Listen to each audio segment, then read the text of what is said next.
বন্ধুদের সাথে নদীতে স্নান করতে গিয়ে জলে ডুবে মৃত্যু হলো নবম শ্রেণীর এক ছাত্রের। মৃত ছাত্রের নাম গৌরব মিনজ, বয়স 16। সে ডুয়ার্সের বানারহাট ব্লকের বিন্নাগুড়ির এক বেসরকারি স্কুলের নবম শ্রেণীর ছাত্র এবং বিন্নাগুড়ি চা বাগানের মুন্ডা লাইনের বাসিন্দা ছিল। জানা গেছে, গতকাল বুধবার জন্মাষ্টমীর ছুটি থাকায় পরিবারের সদস্যদের অবর্তমানে পাড়ার 7-8 জন বন্ধুদের সাথে স্নান করতে যায় গৌরব।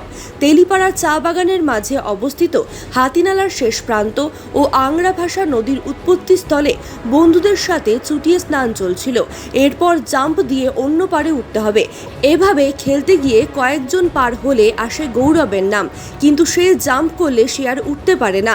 এক বন্ধু সেটা বুঝতে পেরে অনেকক্ষণ জল থেকে ওঠার অপেক্ষা করে, কিন্তু বেশ কিছু সময় পার হয়ে গেলে এক বন্ধু তার বাড়িতে খবর দেয়। খবর পেয়ে বাড়ির সদস্যরা ও বিন্নাগুড়ি ফাঁড়ির পুলিশ পৌঁছে সন্ধ্যে 6টা নাগাদ মৃতদেহ খুঁজে পান। এদিকে হঠাৎ করে স্কুল ছাত্রের মৃত্যুতে এলাকায় শোকের ছায়া নেমে এসেছে।